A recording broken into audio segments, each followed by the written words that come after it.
Assalamualaikum warahmatullahi wabarakatuh dan selamat sejahtera kepada semua penonton-penonton kita pagi ni dan juga kepada panel kita. Bertemu kembali di dalam salah satu daripada produk siri produk JPro iaitu Activate Cafe. Okay. Saya perkenalkan diri saya sendiri, nama saya Sakinah Binti Mazlan iaitu AJK JPro Selangor dan juga salah seorang daripada ahli kluster kejuruteraan. Pada hari ini kami ingin bawakan kepada anda sebuah live Activate Cafe yang tajuknya agak menarik, lagi-lagi dalam kalangan ibu bapa. Okay. Tajuknya ialah kenali ubat dalam kalangan kanak-kanak, apakah peranan ibu bapa.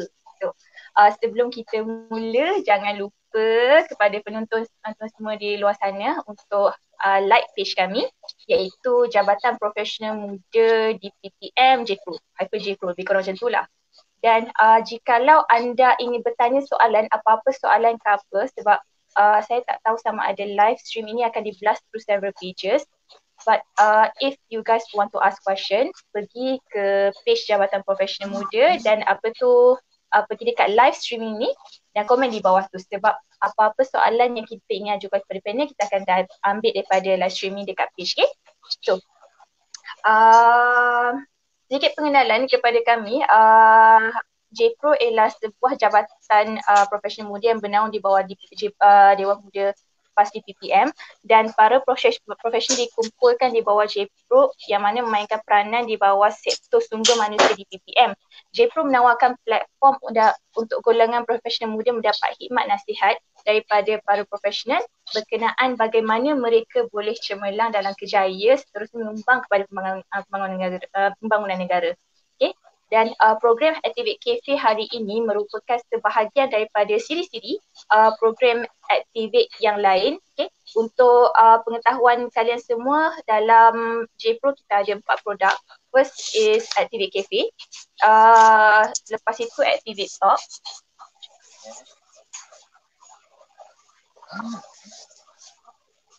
Yeah. Okay. So, Activate Talk, Activate Training dan juga Activate Seminar yang merupakan sokongan kepada peranan JPro sebagai sektor sumber manusia lah. Okay? So, untuk Activate Cafe hari ini kita bawakan khas daripada anjuran bawah JPro Negeri Selangor dan kita bawakan kepada anda seorang panel yang yang sangat berwibawa. Okay? Diberi nama Cik kan? Puan. Puan ya Allah Rabbi. Puan Syafiah binti Bakarudin, iaitu seorang pegawai farmasi dan juga beliau merupakan penulis kepada buku siri Kenali Ubat, iaitu buku tu ada lebih kurang dalam 5 kan. Saya tengok tajuk dia pun sangat-sangat comel, memang khusus khas untuk kanak-kanak. Okay? So, sebelum kita mulakan, saya ingin ulang sekali lagi. Okay? Jangan lupa untuk like page kami, like FB streaming ni, dan if you guys want to ask any question, pergi ke live streaming dekat FB JPro ni. Okay? So, tanpa membuang masa, saya rasa elok untuk saya beri sedikit pengenalan, beri Puan Syafiah sedikit pengenalan untuk diri sendiri. Boleh tak? Boleh. Okey, Assalamualaikum warahmatullahi wabarakatuh. Nama saya Syafiah binti Bakarudin dan saya adalah seorang pegawai farmasi berdaftar. Dah 7 tahun dalam servis. Sebelum ni saya berada dalam sektor awam. Dan sekarang saya sedang melanjutkan pelajaran dalam bidang Master in Pharmacy Practice dan baru start semester lah. Dan saya juga merupakan seorang penulis buku kepada buku siri Kenali Ubat. So buku siri Kenali Ubat ni dia memang cerita pasal ubat-ubatan dengan kanak-kanak lah. So dia sesuai menjadi bahan bacaan kanak-kanak dan ibu bapa. So sekarang ni kita ada 5 tajuk dan dalam proses kita dah translate ke dalam bahasa Inggeris untuk 5 tajuk pertama ni, dan kita sedang menulis dalam proses penerbitan 5 tajuk yang sambungan dia lah. So untuk hari ni insyaAllah saya akan cuba untuk berkongsi tentang ubat-ubatan dan kanak-kanak dan bagaimana peranan ibu bapa boleh berfungsi untuk memastikan penggunaan ubat yang selamat lah dan berkesan. Okay, Cik Sakinah. Okay, insyaAllah. Okay, terima kasih Puan Syafiah pada perkenalan tu. Okay, so tanpa buang masa, kita pergi kepada kepada soalan kita hari ni. Ya, soalan. Minta maaf. Okay, sebelum tu saya ingin macam bagi sedikit flow lah untuk program hari ni. So, kita hari ni akan ada 4 pusingan. Setiap satu pusingan akan ada satu soalan. Lebih kurang kita ambil masa dalam each questions will take around 10 minutes macam tu. Dan selepas habis 4 pusingan kita akan ada satu Q&A session di mana kita akan ambil live question daripada FB live yang ni dekat ruangan komen. Dan kita akan bagi peluang pada Syafiah untuk menjawabnya. Okay, yang tu pun lebih kurang dalam around 10 minutes macam tu, tengok pada masa baik di mana. Dan last kali kita akan ada sesi pergulungan iaitu untuk conclusion. Okay, so tak buang masa, boleh mulakan. Okay, so secara umumnya ubat didesignasikan sebagai bahan kimia yang digunakan untuk mencegah, mengawal dan juga merawat penyakit. Okay. Ubat ni dia ada 2 jenis kumpulan. So salah satunya ialah ubat yang prescribe by doktor, dan satu lagi ialah ubat-ubatan yang kita boleh ambil over the counter lah, OTC, yang boleh diperolehi tanpa prescription by the doctors. So boleh tak Syafiah ceritakan sikit pengenalan kepada ubat kanak-kanak dan perbezaannya daripada ubat orang dewasa? So, baik. Okay, kita cerita sikit tentang basically kita tahu kalau ubat untuk kanak-kanak ni dia memang sesuatu yang mencabar lah bagi ibu bapa sebab proses tu memerlukan kesabaran dan penggunaan teknik yang betul. Ada macam-macam ragam kanak-kanak, kadang dia menangis, dia meronta, dia luahkan balik ubat, dia muntahkan balik banyak kali dan memerlukan teknik yang betul lah. Dan berbeza dengan orang dewasa, kanak-kanak tak boleh dibiarkan untuk ambil ubat ni sendiri. Dia kena di bawah seliaan orang dewasa kerana kanak-kanak boleh saja menganggap ubat-ubatan sebagai gula-gula atau mainan yang kita tak tahu apa pandangan dia terhadap ubat dan boleh menyebabkan pengambilan berlebihan ataupun kita risau keracunan dan overdose lah. Okay. Sebenarnya walaupun kita rasa kesilapan ni boleh berlaku dari pihak kanak-kanak, kesilapan juga boleh berlaku dari pihak ibu bapa ataupun penjaga lah. Dari sudut kesilapan dalam pemberian ubat-ubatan kepada kanak-kanak dan ia boleh membawa kemudaratan. Jadi kita perlukan perhatian yang lebih untuk mengelakkan kesilapan daripada berlaku. Okey. Dan kita kena tahu kanak-kanak ni dia bukan versi mini orang dewasa. Jadi macam kita rasa orang dewasa makan satu biji, kanak-kanak makan separuh biji, kita nak crash. Tak semestinya Jadi pemilihan ubat ni bergantung kepada jenis dan dos yang sesuai dengan farmakokinetik dan farmakodinamik kanak-kanak. Farmakokinetik dan farmakodinamik ni secara mudahnya adalah bagaimana sistem badan bertindak balas dengan ubat dan bagaimana ubat tertentu memberi kesan terhadap sistem tubuh kanak-kanak tu sendirilah. Okey, sebagai contoh, tak semua ubat yang kita makan, yang orang dewasa makan, boleh diberikan kepada kanak-kanak. Okey, walaupun seperti yang kita tahu, paracetamol tu dah biasalah kita gunakan kebanyakan populasi daripada bayi sehingga dewasa. Tapi terdapat ubat yang tertentu yang sesuai untuk kumpulan umur tertentu. Seperti contoh ubat tahan sakit macam mefenamic acid atau lebih dikenali sebagai Ponston, dia tak sesuai untuk kanak-kanak. Jadi kita tak boleh nak anggarkan sebab orang dewasa makan 2 biji, jadi kanak-kanak kita bagi makan 1 biji. Kita nak crushkan sebab kita rasa dia sakit dan untuk tahan sakit dan sebagainya lah. Jadi kita tak boleh menganggarkan begitu sebab ubat tu mungkin saja tidak selamat untuk kanak-kanak lah. Okay.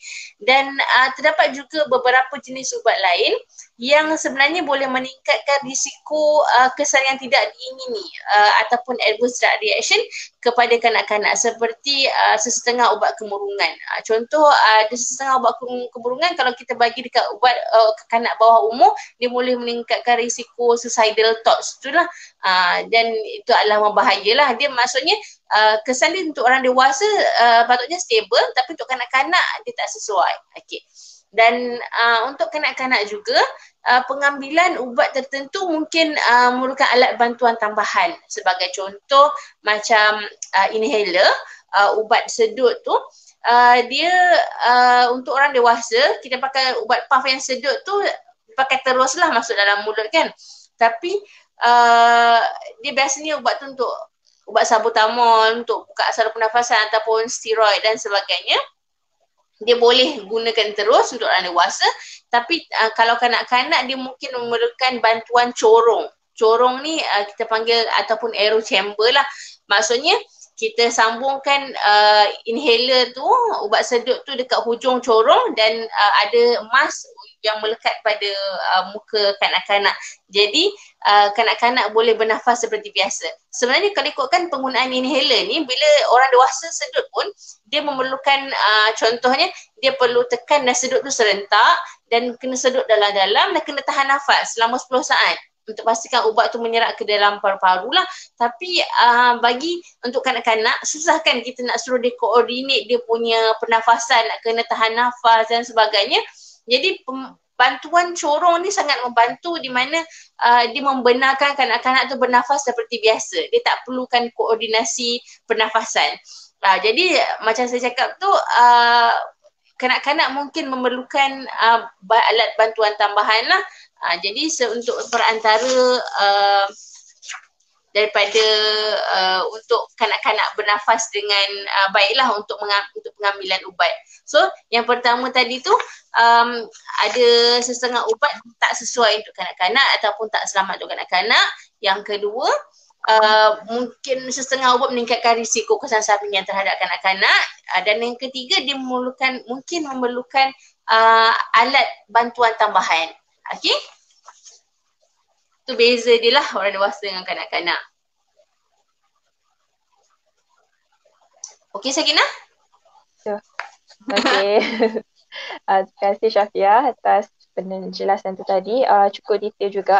Saya suka bila Syafiah tekankan bahawa kanak-kanak is not a mini version of adult. Sebab kadang-kadang kan betul apa tu banyak juga orang kata okey apa tu budak-budak ni kan okey just crush the pills ataupun kan okey kalau orang dewasa bagi apa tu kita makan biasa dua bagi kot kanak-kanak satu lah. Sebenarnya kan tak. Always seek for professional punya advice. Okay, yang tu kita kena take note lah. Elok juga saya ada bincang macam ni. Nanti saya pun tak kahwin lagi kan. Untuk masa depan dia akan guna insya-Allah throughout your life lah. InsyaAllah, moga-moga insyaAllah amin. Dan juga moga ini membawa manfaat juga kepada ibu bapa di luar sana, okay. Dan apa tu, ibu bapa ataupun suami isteri ataupun bakal pasangan ataupun memang kan. Okay, so terima kasih Syafiah di atas penjelasan untuk soalan pertama kita tadi, iaitu perbezaan antara ubat kanak-kanak dan juga ubat kepada orang dewasa lah. So sekarang ni kan kita pergi kepada pusingan kedua pula, okay. So sebabkan Syafiah dah bagi penerangan sikit kepada apa tu perbezaan antara ubat tadi kan. So sekarang ni kan kita nak tahu pula apakah penyediaan ubat dan juga dos yang sesuai untuk kanak-kanak. Ada yang cakap apa tu ubat ni kan apa tu dia bagi sebenarnya kan ikut berat badan lah. Ada yang cakap ikut umur lah. Kadang-kadang kan jangan bagi. Kadang-kadang boleh bagi tak ada masalah dah, kita pun pening macam-macam orang cakap kan. So pendapat Syafiah bagaimana? Dan juga tidak kurang juga pandangan yang tidak mengesyorkan pengambilan antibiotik untuk kanak-kanak. Okay, apa tu mungkin ada fakta-fakta yang apa tu boleh disokong di atas statement ni. Manalah tahu. So tafadhal. Okey, macam kita sebut tadi, pemberian ubat kepada kanak-kanak ni berbeza dengan orang dewasa lah. Jadi sebenarnya dari sudut perbezaan tu sebab kita memerlukan ketelitian dalam pengiraan dos. betul macam Sakinah cakap tadi, ikut berat badan kan. Memang kalau kita pengiraan dos tu, kita punya sukatan berapa mil yang perlu diberi tu adalah bergantung kepada berat badan, tapi bergantung juga kekuatan dos ubat. Maksudnya berapa miligram dalam 1 mil. Sebagai contoh lah, saya bagi contoh mudah buat paracetamol. Untuk di pasaran kebanyakannya ubat cecair lah, ubat tablet biasanya standard lah, itu mungkin ada 500 gram, ada 650 gram satu biji. Tapi untuk ubat cecair kebiasaannya kita ada dua kekuatan. Maksudnya kita ada yang 120 mg dalam 5 mil dan kita ada juga yang 250 mg dalam 5 mil. Jadi sebagai contoh untuk 120 mg dalam 5 mil mungkin kita memerlukan dos dia 5 mil. Tapi kalau kita bagi kekuatan yang lebih tinggi 250 mg dalam 5 mil, kita mungkin kena bagi separuh daripada tu. Maksudnya 2.5 mil sahaja. Okey? Dan dia bergantung pada berat badan kanak-kanak lah. Okey. Dan setengah syarikat dan pengamal kesihatan mungkin menggunakan sukatan standard bagi julat umur tertentu. Macam contohnya 2.5 mil bagi 1 hingga 3 tahun, 5 mil bagi 4-6 tahun dan sebagainya. Namun pilihan yang lebih tepat adalah dengan mengikut berat kanak-kanak lah. Jadi spesifik terhadap kalau ada perubahan berat, kita akan ada perubahan dos lah. Jadi ibu bapa perlu peka jika terdapat perubahan kepada berat anak-anak dan perlu sebenarnya untuk menimbang berat anak-anak secara berkala. Maksudnya bukannya setahun sekali dia timbang. Kalau boleh secara berkala lah. Kalau ada penimbang kat rumah lagi bagus. Tapi kalau tak ada penimbang kat rumah pun jangan risau. Setiap kali ibu bapa bawa anak-anak ke klinik, basically boleh request dekat doktor, boleh saya nak tumpang timbang berat anak saya. Dan biasanya kalau pergi klinik kerajaan atau swasta, memang kena timbang berat anak sebab doktor tu akan bagi order ubat tu memang ikut berat anak. Dan masa kalau pergi unit farmasi, klinik atau hospital kerajaan, pegawai farmasi akan bertanya kepada ibu bapa tentang berat anak dan buat pengiraan sebelum setiap kali mendispense ubat bagi kanak-kanak lah. Jadi jangan tertanya-tanya lah kenapa bila nak bagi ubat anak katanya berat anak berapa ya? Jangan pula marah. Dan kalau boleh bekerjasamalah, boleh pergi timbang sekejap dan supaya kita dapat bagi dos yang sesuai dengan anak-anak. Dan jadi disebabkan dos ni kita bagi mengikut berat kanak-kanak, sebab tu kita tak galakkan ibu bapa untuk berkongsi satu ubat dengan anak-anak yang lain. Melainkan ibu bapa memang tahu dos ubat untuk diberikan kepada anak yang lagi satu dan juga sama ada ubat tu sesuai dengan penyakit anak. Tapi sebenarnya kalau kita nak sebut kat sini, ada mungkin beberapa isu lah. Walaupun ubat tersebut diberikan kepada kanak-kanak, contoh diberikan kepada kanak-kanak A, tak semestinya ubat tu boleh diberikan kepada kanak-kanak B. Sebab terdapat ubat yang mempunyai had umur tertentu. Ni saya bagi contoh ubat sakit perut macam Hyoscine butyrbromide ataupun kita kenali sebagai Buscopan. Dia wujud dalam bentuk cecair jugalah, bentuk sirap. Tetapi dia ada limit umur 6 tahun ke atas. Okey, contoh lain seperti kebanyakan ubat sesama dan antihistamin tidak sesuai untuk kanak-kanak berumur 2 tahun ke bawah. Saya kata kebanyakan lah, maksudnya ada yang boleh untuk kanak-kanak bawah 2 tahun tapi atas saranan pakar lah biasanya. Okey, dan antihistamin biasanya kita tak bagi bawah 2 tahun lah.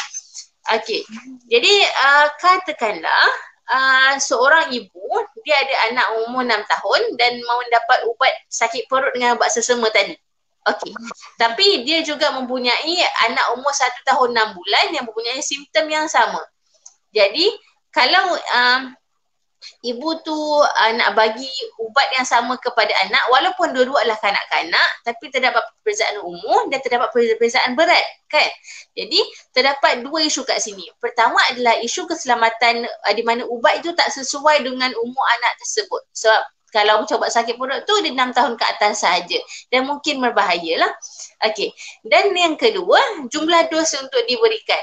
Katakanlah dia dapat antihistamin. Yang antihistamin tu sebenarnya boleh diberikan kepada kanak-kanak bawah 2 tahun tapi si ibu mungkin tak tahu jumlah dos yang sepatutnya diberikan kepada anak. Dan kalau sekadar dianggar-anggarkan saja, dia mungkin membawa bahaya lah, sebab terutamanya bagi kanak-kanak yang masih kecil, anggaran tu mungkin menyebabkan overdose lah.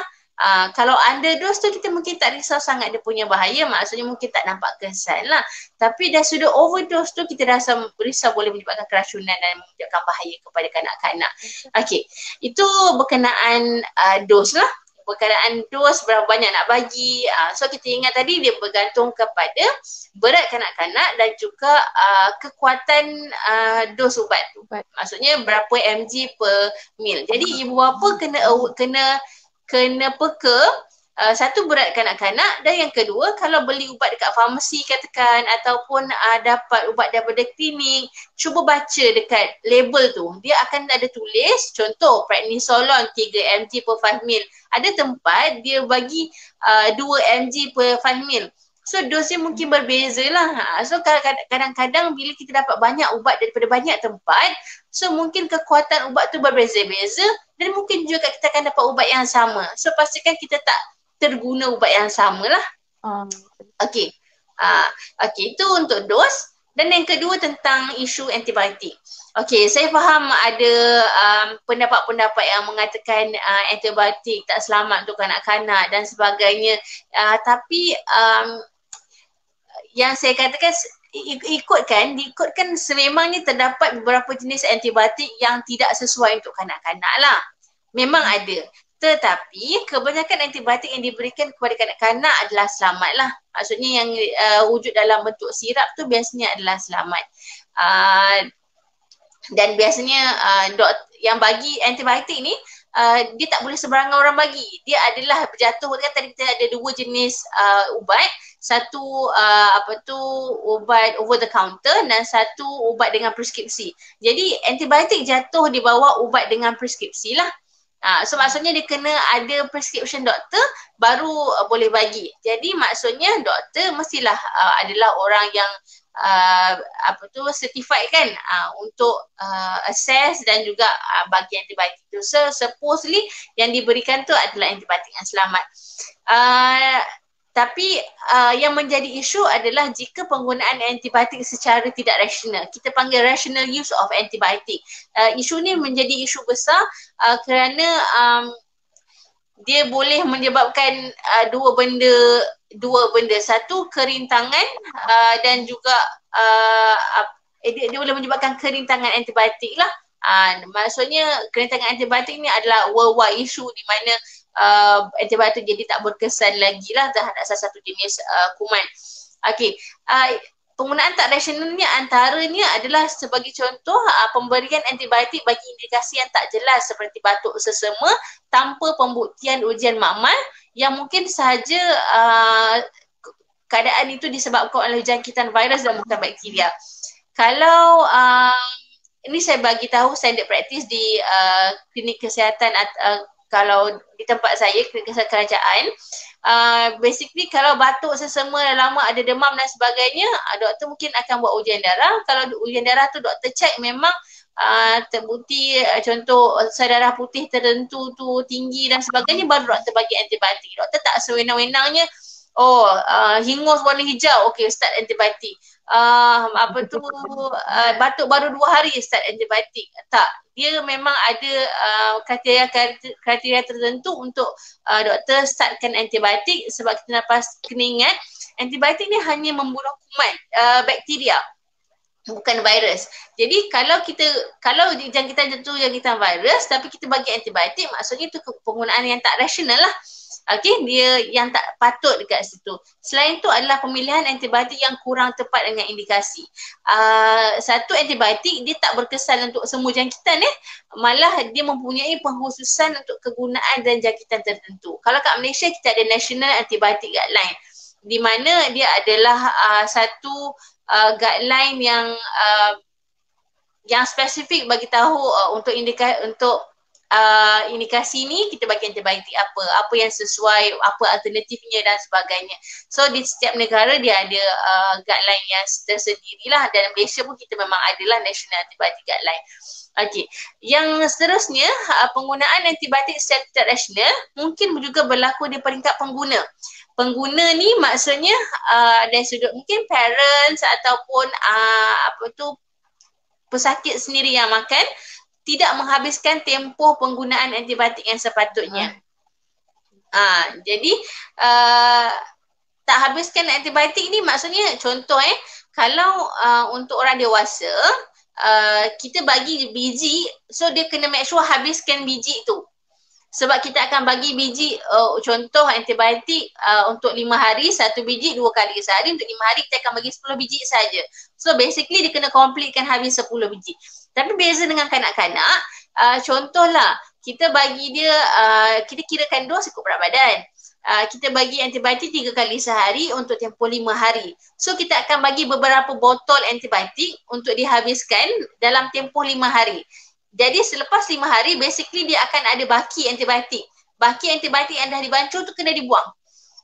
Dia kena completekan kos 5 hari. Bukannya completekan habis 5 botol tu katakan. Okay? So dia bezalah dewasa dengan kanak-kanak. So yang poin penting lah habiskan kos antibiotik ikut tempoh dia. Contoh kalau 3 kali sehari untuk tempoh 5 hari bermaksud 15 dos. Habis 15 dos, baki dia tu buang. Dan penggunaan tak rasional juga mungkin berlaku bila pesakit menggunakan lebihan antibiotik. Katakanlah sebelum ni dia makan antibiotik tak habis, so ada baki lagi beberapa biji ataupun ada baki lagi 2-3 botol sebab dia tak makan habis kan. Dia tak completekan kos tu, jadi dia nak guna balik antibiotik tu untuk indikasi yang tidak disahkan oleh doktor. So itu pun penggunaan yang tak rasional. Okay, dia macam saya cakap tadi, dia bahaya dia sebab dia boleh menyebabkan kerintangan antibiotik. Kalau kerintangan antibiotik ni adalah keadaan di mana antibiotik tu tak berupaya membunuh kuman yang telah bermutasi, yang pada asalnya sepatutnya dia boleh bunuh kuman tu, tapi bila kuman tu dah bermutasi, dia ataupun bertukar menjadi raksasa kuman, dia tak boleh bunuh dah kuman tu. Basically saya ada kupas dalam buku Misi Melawar Raksasa Kuman. Memang cara mudah nak bagi faham tentang kerintangan antibiotik di kalangan kanak-kanak. Jadi bila anak-anak kita faham kenapa nak kena habiskan antibiotik, jadi dia akan lebih mudah untuk kita yakinkan dia untuk completekan kos tu. Okay, jadi kalau kita tak habiskan antibiotik kali pertama, kuman yang masih tinggal tu dia akan berpotensi untuk bermutasi. Jadi bila kuman tu telah bermutasi dan kita ambil antibiotik yang sama, antibiotik tu takkan berkesan dah. Itu maksudnya resistant. Dia dah rintang terhadap antibiotik tu. Dalam kes yang lebih serius seperti jangkitan multi-drug resistant microorganism ataupun kuman yang telah rintang terhadap kebanyakan antibiotik, ini boleh menyebabkan maut. Kita banyak juga kes dekat hospital bila kena dia infected, rupanya yang menjangkiti pesakit tu adalah kuman yang dah rintang terhadap banyak jenis antibiotik. So kita bagi antibiotik A tak berkesan, B tak berkesan, C tak berkesan. So bila dia panggil sepsis, maksudnya jangkitan secara keseluruhan, dia boleh menyebabkan kematian. So kerintangan antibiotik ni bukan cerita benda kecil lah, dia boleh menyebabkan kematian lah. Okay, so kat situ dari sudut antibiotik memang nak kata tidak selamat tu insyaAllah selamat yang diberikan oleh doktor tu sebab dia dah certified dan dia dah check, tapi kena pastikan penggunaan antibiotik tu secara rasional. Okay? Okay, terima kasih sangat atas penjelasan tadi tu. So saya sangat-sangat tertarik dengan apa yang Syafiah cakap tadi pasal antibiotik, iaitu antibiotik ni kan dia yang paling penting sekali kan kena dia kena penggunaan yang rasional. Lepas tu kan bukannya kadang-kadang kan ada orang cakap oh tak payah antibiotik lah kan, nanti kan tak dapat nak dia tak ada dia tak ada, nanti kan dia tak ada nak imun kuman lah, itu ni tak. Sebenarnya kan benda tu dia ikut pada saran doktor, okay? Dan lastly, yang paling penting sekali, rasanya bukan untuk kanak-kanak aja, untuk kita orang dewasa juga. Bila dah bagi antibiotik, habiskan. Habiskan. Itu pun sebenarnya kan, saya pun masalah juga tu. Sebab orang tak nampak pentingnya nak habiskan. Dia rasa dia dah sihat, so dia rasa tak nak habiskan. So itu masalah biasa dekat masyarakat. So sebab tu kita perlu bagi tahulah pasal kenintangan antibiotik ni. Sebab orang tak nampak kesan dia jangka masa panjang kan. Betul-betul. Nasihat untuk saya juga tu. Terima kasih Syafia. Okey lah. Okey, tamat kita punya pusingan kedua. So sekarang kan kita nak pergi kepada pusingan ketiga pula. Okay, so menurut penyelidikan, so research saying that sebanyak 71,000 cases around the world, kanak-kanak yang telah dilaporkan yang ni recorded cases, dilaporkan telah masuk ke ICU atas kesalahan penggunaan ubat dan ini adalah disebabkan kecuaian pihak hospital. We are not talking about kecuaian daripada salah ibu bapa. Ini baru pihak hospital 71,000 cases. So malah ibu bapa sendiri selalu memberi anak makan ubat dengan cara yang salah. So kesalahan pengambilan ubat dia boleh menyebabkan macam yang Syafia cakap tadi, penyakit pajangan dan juga kesan sampingan yang lebih serius, especially kepada bayi dan juga kanak-kanak, dan boleh juga membawa kepada maut. Okay? So boleh tak Syafia terangkan sikit terangkan apa jenis kesalahan yang agak sinonim dalam kalangan ibu bapa kita dalam pengambilan ubat untuk kanak-kanak, dan juga boleh tak kongsi tips sikit untuk ibu bapa di luar sana supaya dapat elakkan daripada penyalahgunaan ni berlaku. So, Okay Sakinah. So tadi Sakinah sebut pasal kesilapan pengubatan Jadi sebenarnya kesilapan pengubatan ni dia boleh berlaku di banyak peringkat. Daripada peringkat awal lagi, daripada ubat tu nak diprescribe oleh doktor, boleh berlaku error.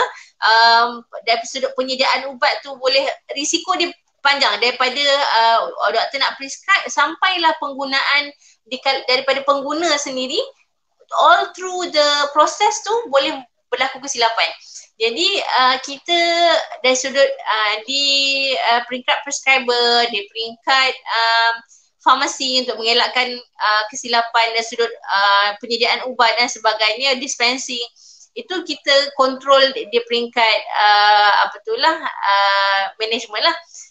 Tapi apa kita sebagai pengguna boleh buat untuk elakkan kesilapan ni, dia peringkat pengguna yang ibu bapa yang memberi anak-anak ubat, dan juga di peringkat pengguna yang mengambil sendiri ubat tersebut.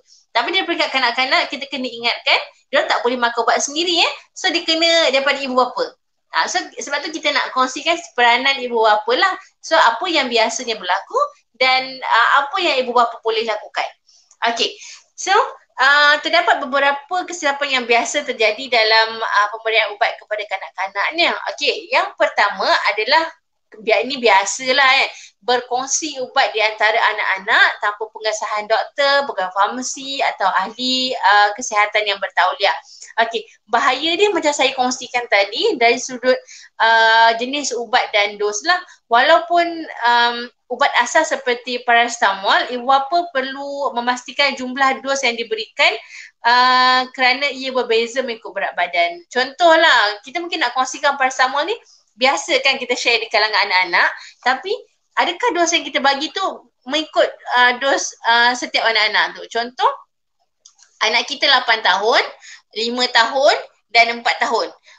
Berat dia mestilah berbeza-beza kan? Takkanlah semua berat 20 kilo kan?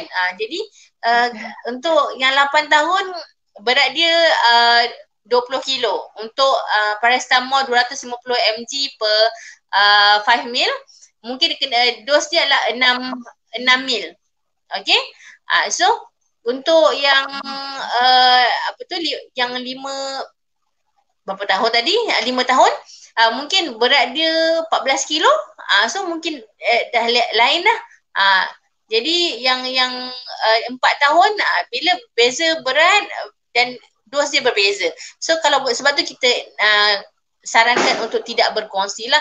Lebih-lebih lagi untuk indikasi lain. Untuk demam ni common lah kalau nak share. Tapi untuk indikasi lain macam batuk, sesama, sakit perut dan sebagainya, bahaya berkongsi ubat tu macam saya cakap tadi. Mungkin ubat tu tak sesuai untuk umur-umur tertentu. Okay? Okey, itu yang pertama. Yang kedua, mungkin berlaku kesilapan dos, terutamanya ubat cecair. Saya faham kadang-kadang kita pergi farmasi ataupun kita pergi klinik, kita dapat ubat tapi kita tak dapat penyukat dia. Jadi kita balik rumah, kita bagi ubat menggunakan sudu. Mungkin gunakan sudu dapur. Jadi penggunaan alat sukatan yang tidak betul dan boleh menyebabkan dos yang tak betul lah kepada kanak-kanak. Jadi adalah diingatkan supaya tidak menggunakan sudu makan untuk menyukat ubat. Sebab sudu makan ada banyak saiz, ada lonjong, ada bulat, ada dalam, ada lepek, macam-macam bentuk. Walaupun dia kata, oh sudu saya ni standard ni, kod US punya standard. Kita disebabkan dia punya terlalu banyak variasi, dia punya sukatan tu jadi tak tepat. So, untuk ubat cecair, kena pastikan kita gunakan alat sukatan yang sesuai. Contoh yang sesuai ni macam pecagari, sudu penyukat, cawan penyukat dan penitis bersenggat. Ini saya ada sentuhkan memang tajuk khusus dalam buku siri kenali ubat. Kita cerita pasal kanak-kanak kan? Kita cerita pasal sukat ubat tepat-tepat. Okey. So, dekat sini kita ceritakan macam mana tak boleh guna sudu dapur. Okey? Dan penyukat-penyukat yang sesuai macam sudu penyukat. Kalau nak guna sudu, kena sudu penyukat. Lepas tu, picagari, penitis bersenggat dan macam mana nak ukur pada aras mata dan sebagainya. So kita kena pastikan sukatan tu betul lah. Okay. So yang pertama tadi adalah berkongsi ubat. Yang kedua adalah kesilapan dos sebabkan sukatan. Yang ketiga adalah kesilapan dalam cara penggunaan ubat. Baik, mungkin ini jarang berlaku lah. Maksudnya ubat makan sepatutnya ubat sapu jadi ubat makan, ubat maksudnya dia bertukar cara penggunaan. Okey. Namun sebenarnya saya nak kongsikan terdapat kes di mana ini kes sebenar ibu bapa memberi minum bagi kanak-kanak tu minum ubat calamine lotion, ubat gatal yang ubat sapu color pink tu.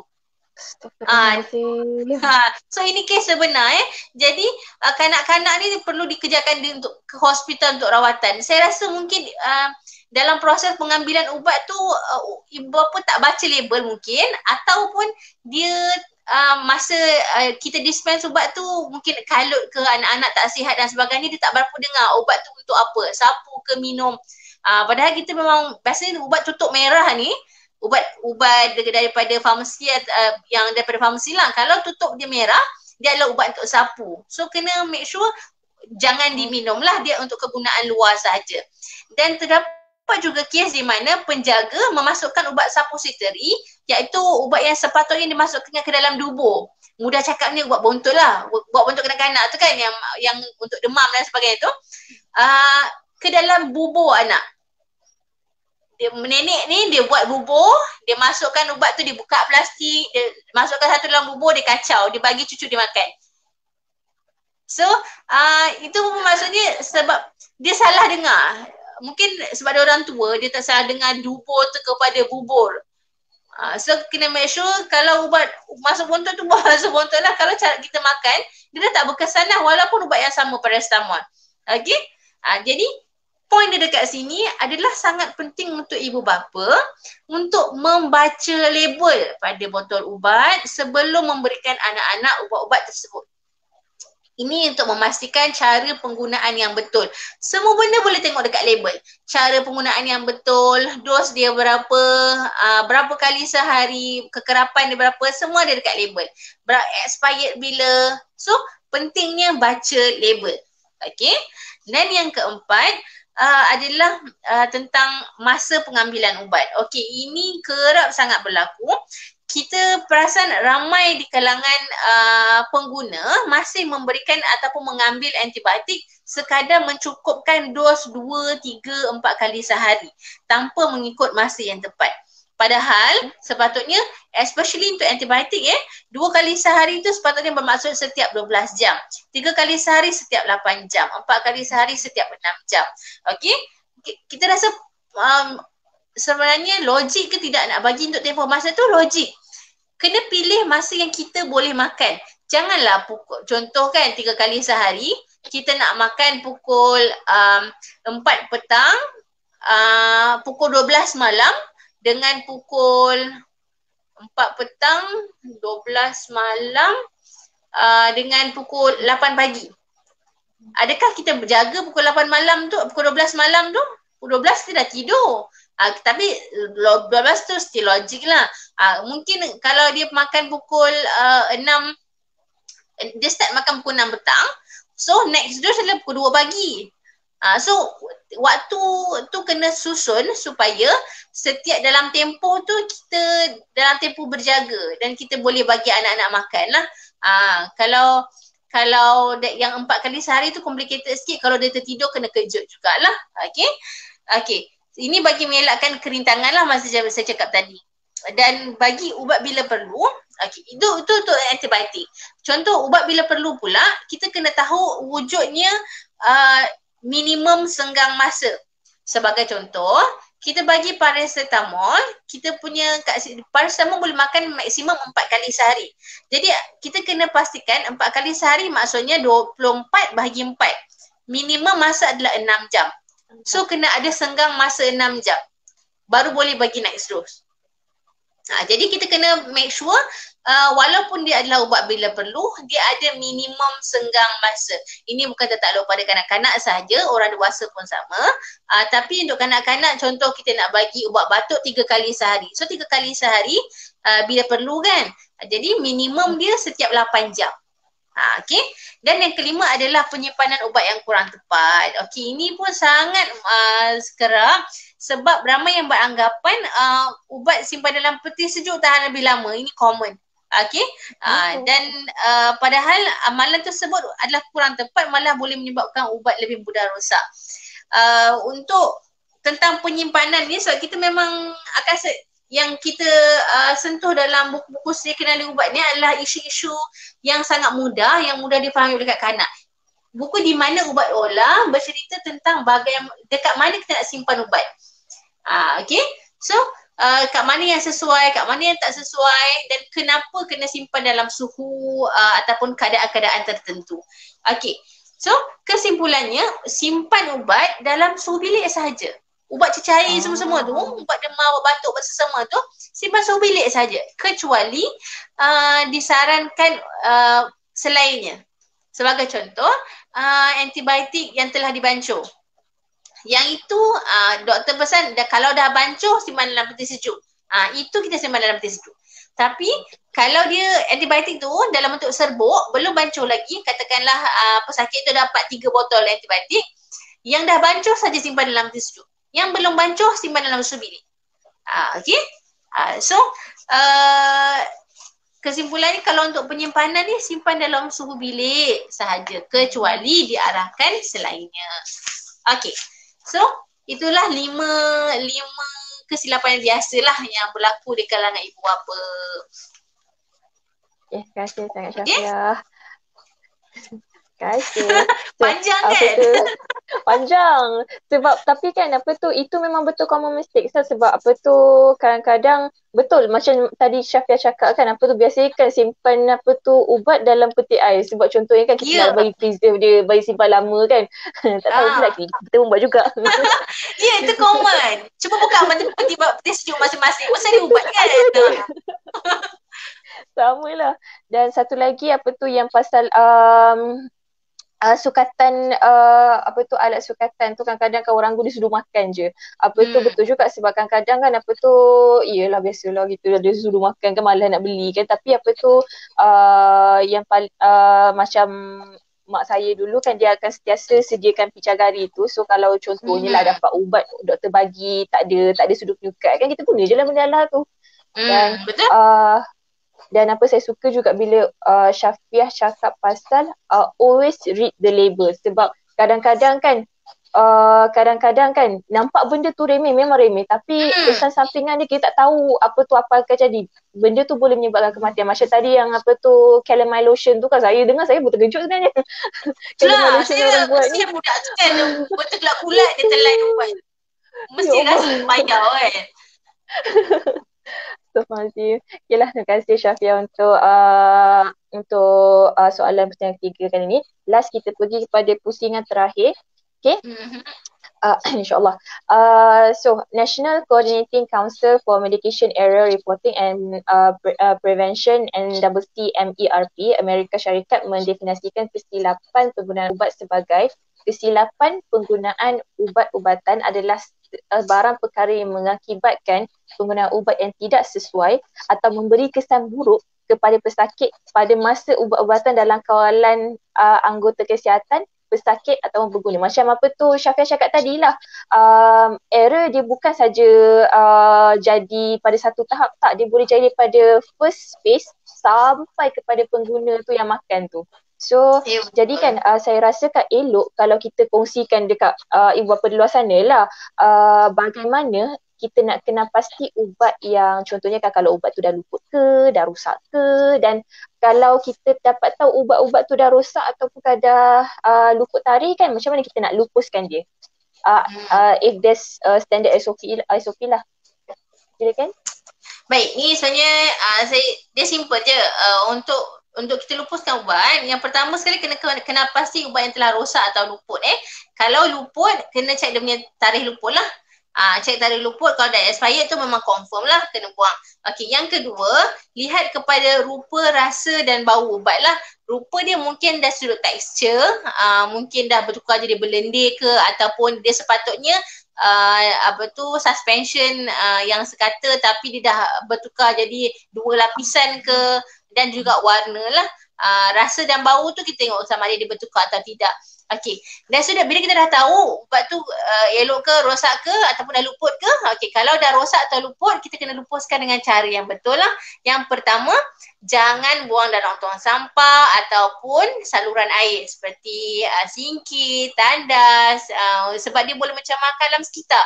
Dan apa yang kita boleh buat adalah kita boleh kumpul ubat-ubat ni dan kita hubungi, kalau dekat KL dan Putrajaya kita ada Kualiti Alam. Dia syarikat konsesi yang memang menguruskan bahan buangan, tapi dia akan bila kita bayar dekat dia, dia akan lupuskan dengan cara yang betul lah ataupun incineration lah. Okey. Tapi itu kena berbayar lah. Yang ketiga yang kita boleh lakukan adalah boleh bungkus dengan elok dan pulangkan ke kaunter farmasi, klinik ataupun hospital kerajaan. Fasiliti kerajaan sajalah. Saya tak rasa mungkin ada fasiliti swasta yang buat bungkusan ubat ni, tapi setakat yang saya tahu dia fasiliti kerajaan lah. Boleh kumpulkan dan juga untuk dilupuskan dengan cara yang betul lah. Okey, kalau ada botol yang dah kosong, janganlah kata tak boleh buang juga. Kalau dah kosong, boleh lah buang. Kalau dah habis botol ubat tu, basuh, lepas tu semak kod pada botol tu untuk kita semula. Kalau kaca lah. Kalau plastik dia ada 3 ke 5 ke yang boleh recycle tu, tu boleh recycle. Maksudnya jangan dah habis botol ubat tu buang macam tu je. Baik kita basuh dan juga untuk recycle. Okey?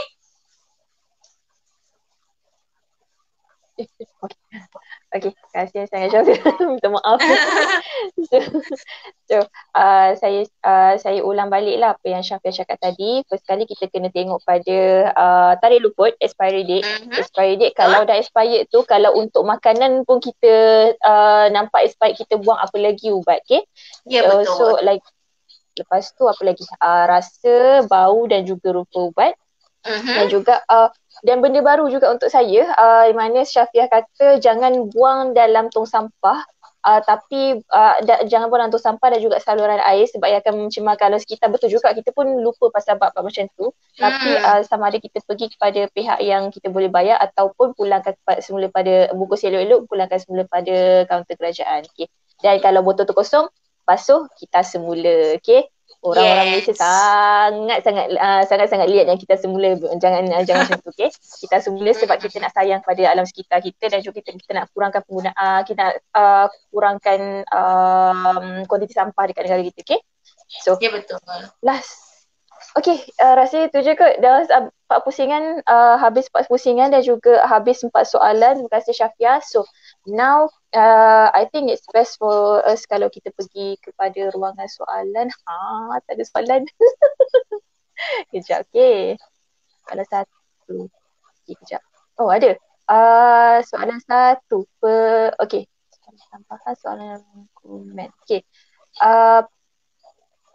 Perlukah kanak-kanak diberikan suplemen tambahan seperti orang dewasa? Okay, yang tu soalan pertama. Soalan kedua, macam mana nak kelang pasti kalau kanak-kanak yang ada alahan pada ubat? Contoh paracetamol. So, Tafadhal Syafiah. Okay, so yang pertama kita sentuh pasal suplemen. Basically sebenarnya kalau keadaan tertentu memang doktor sendiri akan sarankan untuk pengambilan suplemen. Sebagai contoh, kadang-kadang bila budak-budak yang kurang berat ataupun dari sudut tumbuh saran dia lambat atau tak mencukupi, dari sudut doktor kan kanak-kanak dia akan cek dia punya tumbuh saran kan, dia pergi klinik kesihatan untuk cek tumbuh saran. So kalau mungkin dia kurang darah ke ataupun dari sudut tumbuh saran dia sedikit lambat, macam dia tak ada selera makan, disebabkan itu dia tak cukup tumbuh saran, doktor mungkin akan bagi suplemen. Kalau dekat kerajaan kita biasanya ada multivitamin lah. So memang diberikan jugalah kepada kanak-kanak. So saya tak ada kata macam tak boleh langsung suplemen ke apa ke. Memang ada praktis untuk kanak-kanak juga, tapi seelok-eloknya dapatkan nasihat daripada doktor jugalah ataupun pegawai farmasi. Kalau sekadar macam vitamin C tu tak ada masalah, tapi kalau macam suplemen yang pelik-pelik, campuran herba macam-macam, kita risau dia memberi beban kepada sistem kanak-kanak atau buah pinggang kanak-kanak. So dapatkan nasihat daripada doktor atau pegawai farmasi terlebih dahulu lah. Okey, itu yang pertama. Yang kedua, Syafiqah Azmi bertanya tentang alahan macam mana nak kenal pasti kadang-kadang dengan alahan ubat. Okey, kalau orang dewasa mungkin dia boleh cerita dekat kita, oh mak saya gatal lah, dia boleh cerita dengan detail. So antara tanda-tanda alahan mungkin boleh jadi gatal-gatal, ruam, dalam mungkin jadi bengkak, ada setengah mungkin bengkak mata, bengkak muka, bengkak bibir, dan dalam kes yang lebih berbahaya dia boleh menyebabkan kesesakan pernafasan lah. So itu antara tanda-tanda alahan yang boleh kita kenal pasti. Dan mungkin juga dari sudut muntah berulang kali itu antara simptom alahan juga. Tapi biasa untuk kanak-kanak bila kita makan dia muntahkan kan. Kalau setakat sekali tu tak ada masalah. Tapi kalau jadi macam muntah jadi banyak-banyak kali, dan tengok juga simptom alahan lain. Alahan lain, tanda-tanda alahan yang mudah tu lah. Macam jadi naik gatal-gatal, jadi biji-biji merah-merah ke, jadi macam saya sebut tadi, sesak nafas, bengkak-bengkak dan sebagainya lah. Itu tanda-tanda alahan di kalangan kanak-kanak lah. Okay? Okay. Terima kasih sangat Syafiah. Soalan lain tak? Tak je kot. Balik.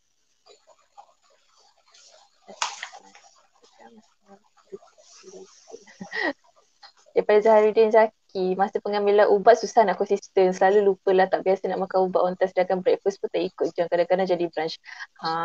Makan tak apa, tak ada masalah, ubat jangan sebab kesampingan je sangat teruk, okay? So, basically kalau macam masa ambil ubat ni, kalau antibiotik lah, tempoh dia sekejap je, dalam 5 hingga 7 hari je. So kita cuba on time jugalah. Tapi kalau ubat, contohlah ubat darah tinggi, kita makan setiap hari kan untuk sepanjang hidup tu. So kalau pagi-pagilah, dia tak semestinya kena pukul 8 pagi. Dia kena macam pagi, kalau makan pagi, kalau makan malam, macam tu. Syafia ada satu soalan baru je masuk ni. Apa beza ubatan tradisional yang lebih semula jadi versus ubatan chemical process untuk kanak-kanak? Mana lagi bagus untuk kanak-kanak dan pengguna? Dia jawab tak? Saya rasa dia nak tanya tentang ubat tradisional dan ubat chemical process ni ubat konvensional lah. Saya rumuskan begitulah. Tapi Encik Azinuddin kena tahu juga ya, maksudnya ubat tradisional dia masih mempunyai bahan kimia dalam tu ya. Tumbuhan-tumbuhan masih menghasilkan adalah bahan kimia. Jadi dia masih juga mungkin membebankan sistem badan kanak-kanak. Sebagai contoh, yang saya boleh bezakan kat sini adalah ubatan-ubatan tradisional. Kalau sekadar kita bagi anak tu makan tradisional yang biasa kita bagi kanak-kanak, jarang okey, katakanlah kita bagi spirulina, tapi spirulina pun dah well tested kan. Kalau yang lebih tradisional ni mungkin dah sudut air-air, jamu-jamu, tapi kita jarang bagi kat kanak-kanak lah. Sebab kalau praktis untuk kalau sekadar air-air rebusan macam tu, dia sebagai makanan, tapi bukan sebagai suplemen yang kita bagi hari-hari. Bagi saya, kalau kita bagi dia herba-herba, katakanlah jamu-jamu yang kita tak kaji dengan lebih lanjut, kita risau dia punya kesan yang kemasa panjang terhadap badan kanak-kanak tersebut lah. Saya tak kata ubat chemical process ataupun ubat konvensional lebih baik, tapi kelebihan ubat konvensional adalah dia mempunyai kajian klinikal dan safety data terhadap kanak-kanak. Maksudnya kalau ubat tu memang bagi kanak-kanak, maksudnya memang ada kajian. Jadi dari sudut keselamatan, dia ada dos-dos tertentu. Jadi dia memang spesifik berapa mg, berapa dos dia, berapa banyak bagi nak makan, berapa kali sehari, dia dah ada spesifik dan safety data. Kelebihan dia dekat situ. Jadi saya tak against ubat tradisional, tapi dari sudut pemberian secara kronik, saya rasa agak berbahaya dan perlukan konsultasi daripada doktor dan pegawai farmasi lah.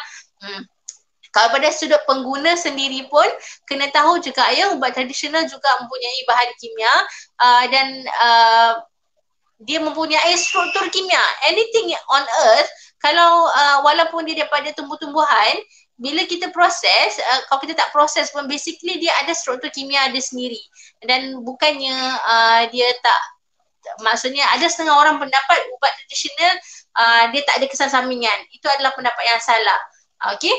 Maksudnya kalau dia makan ubat tradisional tu dengan kita tak tahu daripada mana, dos dia berapa, dia tak standard, dan juga pemprosesan dia kalau tak bersih dan sebagainya pun masih berbahaya lah.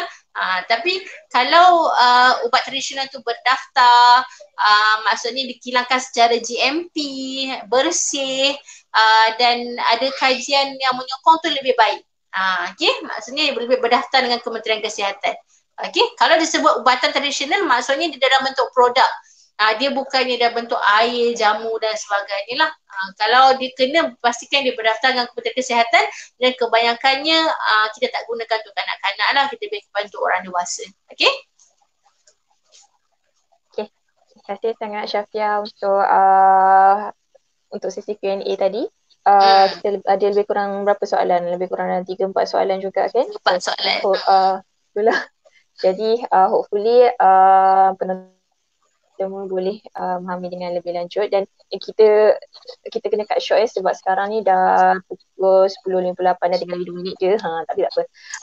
Saya serahkan balik kepada Syafia untuk konklusi. Kita buat konklusi sikit.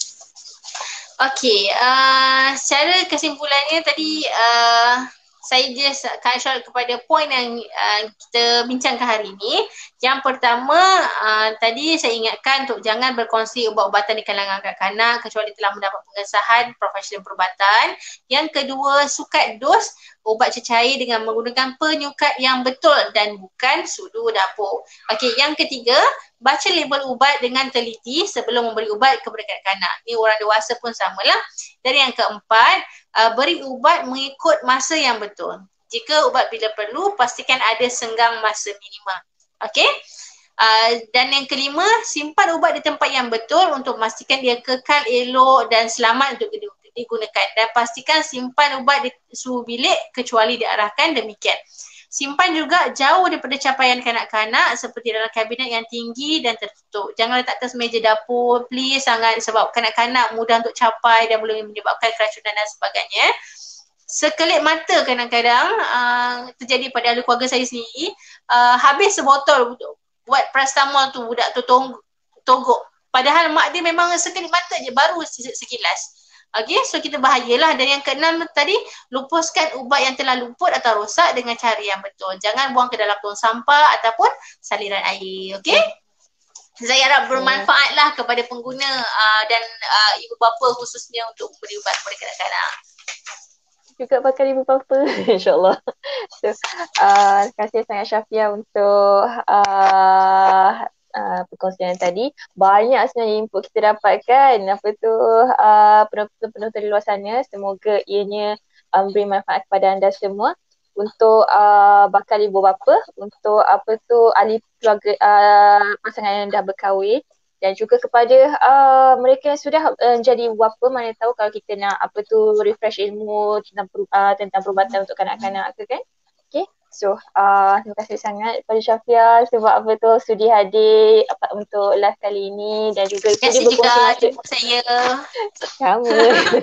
So, dan juga terima kasih juga kepada penonton-penonton yang sudi bersama dengan kami sampai akhir ni. Okay, so jangan lupa saya ingin saya ingin ulang balik, okay? Jangan lupa untuk follow page Jawatan Profesional Muda J-Pro di PPM, dan juga share live streaming kali ini supaya dapat memberi manfaat kepada orang lain juga, bukan semata-mata untuk kita, ilmu itu untuk dikongsi, okay? Dan juga jangan lupa untuk stay tune sebab kita ada banyak sebenarnya program kan, apa saya ada cakap tadi, antara produk J-Pro kita ada